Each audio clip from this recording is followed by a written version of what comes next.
সরকারি শিক্ষা প্রতিষ্ঠান মহিলা কলেজে গিয়ে ভোট প্রচার করলেন পশ্চিম কেন্দ্রের বিজেপি প্রার্থী প্রতিমা ভৌমিক। সোমবার দুপুরে তিনি মহিলা কলেজে যান এবং ছাত্রী সংসদের সদস্য সহ অন্যান্য ছাত্রীদের সঙ্গে মিলিত হন। খবর শুনে কলেজে ছুটে যান সাংবাদিকরা। সাংবাদিকদের দেখে প্রতিমা ভৌমিক জানান, প্রার্থীপদ কলেজের বাইরে রেখেই ওনার পুরনো কলেজে এসেছেন। অ্যালামনি কমিটি নিয়ে আলাপ আলোচনা করেন ছাত্রী সংসদের সদস্যদের সাথে। তিনি জানান, ত্রিপুরায় একই ছাদের তলায় এডুকেশনাল হাব করার ইচ্ছে। ফের একবার মোদী সরকার রাজ্যে বিজেপি লড়াইয়ের মূল লক্ষ্য 2 কেন্দ্রে জয়ের ব্যবধান কতটা বাড়ানো যায় তা নিয়ে। এদিকে সরকারি প্রতিষ্ঠানে গিয়ে প্রচার করে পশ্চিম কেন্দ্রের বিজেপি প্রার্থী নির্বাচনী আচরণবিধি লঙ্ঘন করেছেন বলে তথ্যভিজ্ঞ মহলের অভিমত।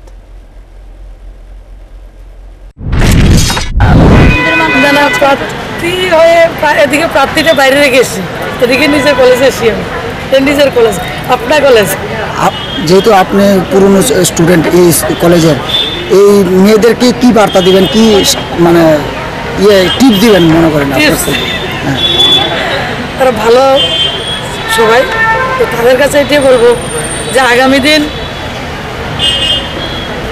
ত্রিপুরা রাজ্যে আমার বোনেরা যাতে ভালো আরও ভালো বেটার এডুকেশান সিস্টেম পায়, তার জন্য যা করার আমরা করব। আর এমনিতে আমার ইচ্ছা এডুকেশনাল হাব করা, ত্রিপুরাতে এডুকেশনাল হাব করা খুব দরকার। সেটা আমার ইচ্ছা, এক ছাদের তলায় যাতে আমাদের ছাত্রছাত্রীরা বাইরে যেতে না হয়, সেটা করার খুব ইচ্ছা। তো তাদের যে ইচ্ছা প্রত্যাশা সেটা আমারও, তো যেটা আমরা পাইনি। আমাদের আগামী ফির একবার মোদী সরকার, আর ত্রিপুরাতে আমাদের লড়াইটা হচ্ছে ব্যবধানটা কত বৃদ্ধি করা।